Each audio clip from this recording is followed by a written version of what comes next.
السلام علیکم ورحمۃ اللہ وبرکاتہ۔ اعوذ باللہ من الشیطان الرجیم، بسم اللہ الرحمن الرحیم۔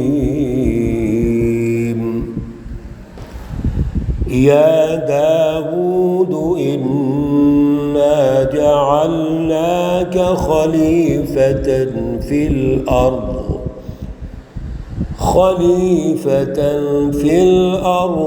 فاحکم بین الناس بالحق ولا تتبع الهوى فيضلك عن سبيل الله إن الذين يضلون عن سبيل الله لهم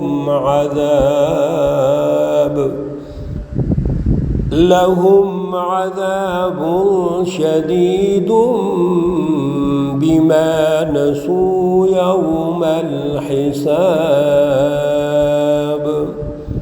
صدق اللہ العلی العظیم۔ اللہم صل علی سیدنا ومولانا محمد النبی الأمی وعلى آلہ واصحابہ وبارک وسلم وصلی علیہ۔ معزز سامعین و سامعات، سورۃ الصاد پارہ نمبر 23، آیت مقدسہ نمبر 26۔ اللہ رب العزت اس آیت مقدسہ کا فہم اور شعور عطا فرمائیں اور عمل کی توفیق اور صلاحیت عطا فرمائیں۔ گزشتہ درس میں حضرت داؤد علیہ السلام کا اللہ رب العزت نے مکمل قصہ بیان فرمایا، اور وہ جو قصہ اور واقعہ ہے اس میں حکمت کی باتیں ارشاد فرمائیں، اور یہ سب کچھ رسول اللہ صلی اللہ علیہ وسلم کو بتایا جا رہا ہے، سمجھایا جا رہا ہے کہ آپ سے پہلے اللہ کے وہ نبی تشریف لائے جو ذل عید یعنی بڑی قوت والے تھے، طاقت والے تھے، ان کی بڑی تاریخ ہے۔ اور حضرت داؤد علیہ السلام نے اپنے دور میں جالوت کا مقابلہ کیا، پھر آپ کو سلطنت عطا کی گئی، اور اللہ رب العزت نے 3 باتیں آپ کی خصوصیات میں ذکر فرمائیں۔ ایک تو وَشَدَدْنَا مُلْكَهُ، آپ کو ہم نے ملک دیا، حکومت دی، اور پھر نہ صرف دی بلکہ آپ کو مضبوط کیا۔ دوسرا، آپ کو حکمت دی، دانائی دی، لوگوں کے مسائل حل کرنے ہیں، لوگوں کے درمیان اگر کوئی جھگڑے ہیں ان کے فیصلے کرنے ہیں، تو یہ دانائی اور حکمت دی۔ اور فصل الخطاب، آپ کو جو گفتگو کا ملکہ دیا وہ فیصلہ کرنے والا خوبصورت ملکہ دیا۔ اور پھر آپ تو زبور پڑھتے تھے تو آپ کے ساتھ پہاڑ بھی، پرندے بھی تسبیح بیان کرتے تھے۔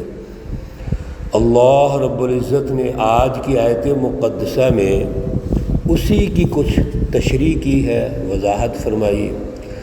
اور یہ آیت مقدسہ انبیاء علیہ السلام کے لیے، اور پھر رسول اللہ صلی اللہ علیہ وسلم کے لیے تاریخی طور پر ایک بہت بڑی اہم سنگ میل ہے۔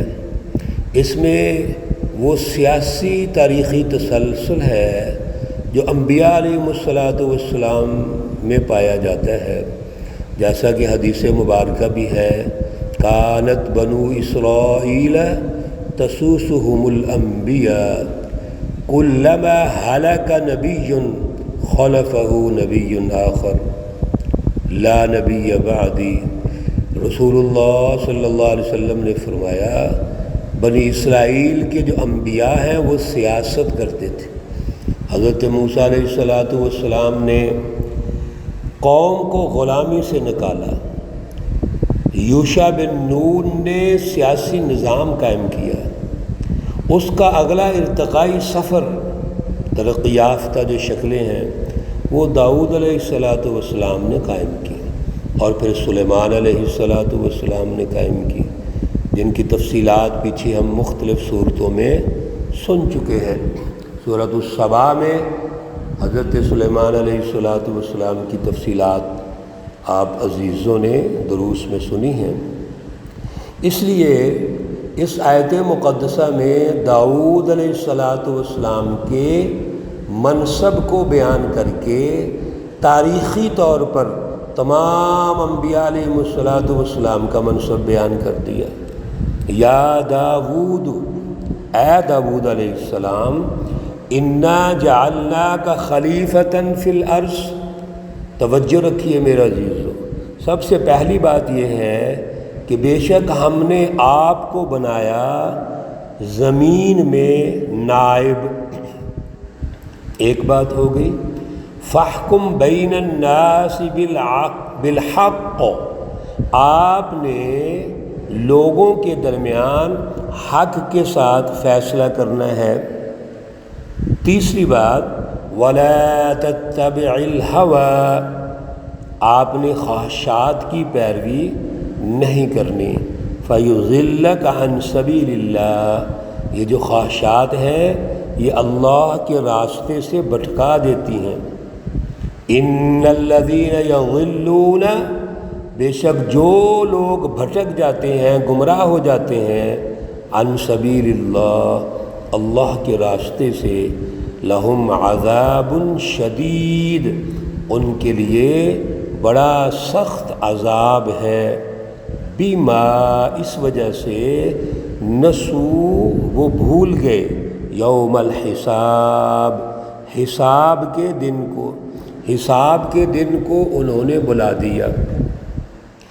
اس آیت مقدسہ میں پہلی اللہ رب العزت نے جو صفت اور جو اعزاز داؤد علیہ السلام کا ارشاد فرمایا وہ یہ ہے کہ ہم نے آپ کو زمین میں نائب بنایا۔ میرے عزیز و توجہ سے اس آیت کو سنیے، مختصر سا وقت ہے ہمارے پاس، اور پھر آج کے دور میں بھی سیاسی حکومتوں کا جائزہ لے لیجئے۔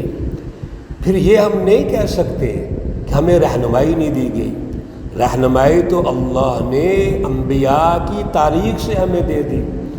داؤد علیہ السلام، پھر رسول اللہ صلی اللہ علیہ وسلم اور دیگر انبیاء، یہ پوری تاریخ ہے ہمارے سامنے۔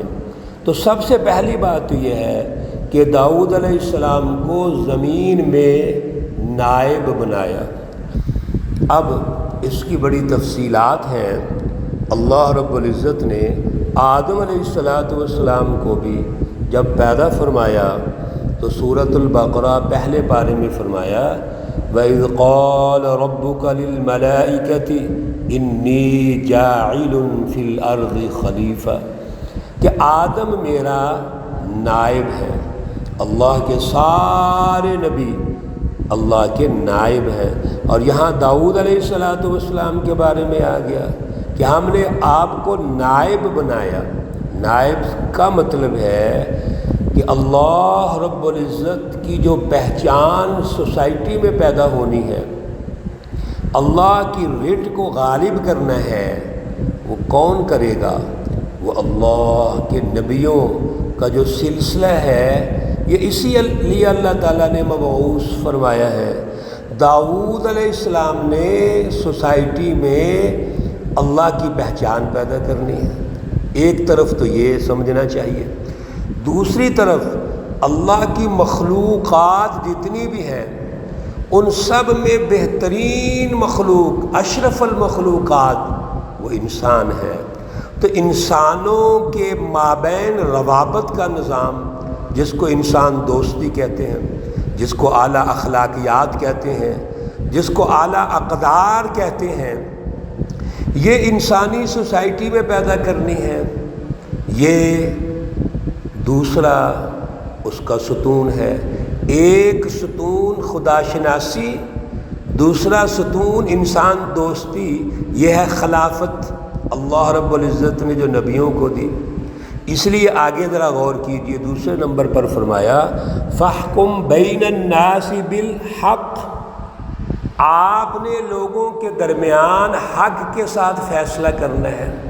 جو سیاسی حکمران ہوگا، جو لوگوں کے مابین روابط کا نظام قائم کرے گا، اگر لوگوں کے مابین کوئی مسائل پیدا ہو جائیں، اختلافات پیدا ہو جائیں، کوئی جھگڑے پیدا ہو جائیں، تو فیصلے کا معیار کیا ہے؟ حق کے ساتھ، یعنی فیصلے کے پیچھے اللہ کی رضا، اللہ کا حکم اور انسانیت کی خیر خواہی۔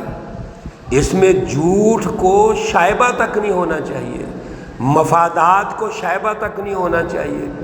اس لیے تیسرا ایک اصول ارشاد فرما دیا، حکم دے دیا وَلَا تَتَّبِعِ الْهَوَىٰ، یہ بھی فعل نہیں کا صیغہ ہے، اور خواہشات کی پیروی مت کرو۔ حکمران اس وقت غلط فیصلے کرتے ہیں جب ذاتی اغراض، انفرادی اغراض، نفسانی خواہشات کے پیچھے چلتے ہیں۔ جب ان کا نفس غالب آ جاتا ہے اور شیطان غالب آ جاتا ہے، مافیا غالب آ جاتا ہے، خود غرضی غالب آتی ہے، تو وہ فیصلے درست نہیں کرتے۔ اس لیے اللہ نے پابندی لگا دی کہ وَلَا تَتَّبِعِ الْهَوَىٰ، خواہشات کی پیروی نہیں کرنی۔ کوئی مال کا پریشر، برادری کا پریشر، کسی مافیا کا پریشر، یہ قبول نہیں کرنا، اور اگر ایسا ہوا تو اللہ کا سخت عذاب آئے گا۔ اور یہ لوگ وہ ہیں جو بما نسوا یوم الحساب، جنہوں نے یوم الحساب کو بلا دیا۔ میرے عزیزو، جب حکمرانوں کے ذہنوں میں یہ ہوگا کہ اگر ہم نے ظلم کیا، غلط فیصلے کیے، غلط ہم نے مینجمنٹ کی، تو اللہ نے ہم سے پوچھنا ہے، ان کے دل میں اللہ کا خوف ہوگا تو غلط فیصلے نہیں کریں گے۔ آج یہی تو وجہ ہے کہ ہمارے جو حکمران ہیں نام اور لیبل کے مسلمان ہوں گے، نام نہاد مسلمان، لیکن فیصلے ان کے انتظامی جو مہارتیں ہیں وہ صرف اور صرف اغراض پر مبنی ہیں، خواہشات پر مبنی ہیں۔